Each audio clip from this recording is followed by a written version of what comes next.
Bonjour, j'espère que vous allez bien. On va dans cette vidéo aborder donc la consolidation. La consolidation permet de regrouper plusieurs tableaux en un seul tableau en appliquant une opération sur les valeurs des différents tableaux.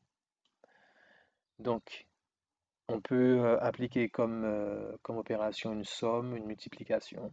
Donc, on verra, je vais vous montrer, hein, quand je vais lancer la fonction consolidation, l'on doit ou on décide d'appliquer telle ou telle fonction ou opération.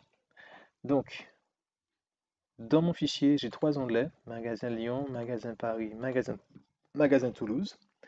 Et donc, l'objectif est d'avoir la somme de toutes les ventes par produit et par mois. Donc, on va se placer sur consolidation CA. On clique sur l'onglet données. On clique sur le bouton consolider. Dans ce champ-là, c'est ici qu'on va décider de l'opération qu'on fera sur les valeurs. Donc là, on fera une somme. Donc, il y a plusieurs fonctions disponibles. On peut dénombrer, faire une moyenne, on peut afficher le max, ainsi de suite. Donc là, ce qu'on veut, c'est faire la somme des ventes par produit et par mois. Donc, dans le champ référence, je vais sélectionner le tableau. Une fois que j'ai fait ma sélection, j'ajoute. Ensuite, je vais dans Magasin Paris. Je sélectionne tout le tableau. Ajouter. Magasin Toulouse.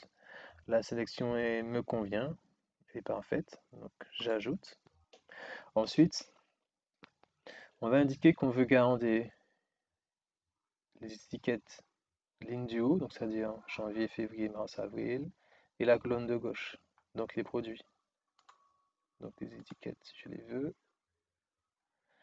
Et ensuite, on va cocher lié aux données sources. Donc quand on coche lié aux données sources, ça implique que le tableau qui sera consolidé, donc le tableau final, sera mis à jour dès qu'il y aura une modification dans les tableaux d'origine, dans les tableaux non consolidés. Voilà, lié aux données sources. Donc voilà, on a un tableau consolidé. Donc là, en janvier, on peut voir qu'il y a 18 000 euros, 18 880 euros de vente pour les crémies d'attente. On peut aussi constater qu'à gauche, un plan a été créé. Donc quand on clique sur plus, là on voit le nom du fichier. Donc normalement, en général, il est rare d'avoir, dans la pratique, hein, il est rare d'avoir des tableaux consolidés dans le même fichier. C'est-à-dire que ce qui se passe en général, le plus souvent, c'est que les fichiers sont répartis dans différents... Enfin, les données sont réparties dans différents fichiers à différents endroits. Parce que par exemple, magasin Lyon, on peut imaginer que son tableau est stocké sur une machine qui est à Lyon. Magasin Paris aussi, pareil. Alors pas forcément, je dirais à Lyon, hein. En fait, non, on fera plus simple. Le plus simple, ce serait que Magasin Lyon soit dans un fichier à part et que les personnes qui sont en charge de mettre à jour ce fichier aient accès à ce fichier. Que le fichier soit sur un serveur à Lyon ou pas, enfin ça c'est un détail. Mais là où je veux vraiment insister, c'est que dans la pratique, les tableaux sont dans des fichiers à part et que les fichiers portent des noms parlants. C'est-à-dire que, par exemple ici, si on avait un fichier qui portait magasin Lyon, alors on aurait vu magasin Lyon, par exemple ici. Mais comme là, on est dans un unique fichier, donc, que notre fichier s'appelle TP consolidation, donc du coup, on voit ici TP consolidation. Et à chaque fois, on verra ça, TP consolidation, et ainsi de suite.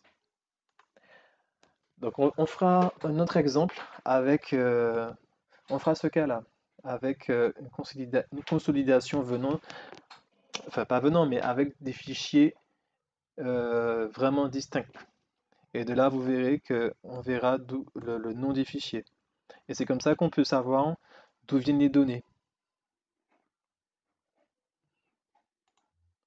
Donc voilà, donc on a un tableau consolidé et quand on met à jour, donc là je vais faire un test, je vais mettre à jour par exemple, donc je vais tout fermer, je vais mettre à jour, je vais ajouter 1 euro, non même pas, je vais ajouter 0,10 centimes. Et normalement on doit avoir, voilà, 10 centimes est apparu ici. Donc voilà, bah, j'espère que enfin, que c'est simple pour vous. A priori, rien de très compliqué. Maintenant, c'est à vous de jouer, à vous de vous entraîner et de pratiquer. Et surtout, essayez vraiment le plus que possible de voir dans quelle mesure vous pouvez intégrer cette compétence dans votre activité afin que vous soyez vraiment plus efficace et que vous puissiez gagner du temps et faire des choses, euh, je veux dire, qui ont une plus forte valeur ajoutée pour vous et votre équipe. Voilà, bon courage, à bientôt.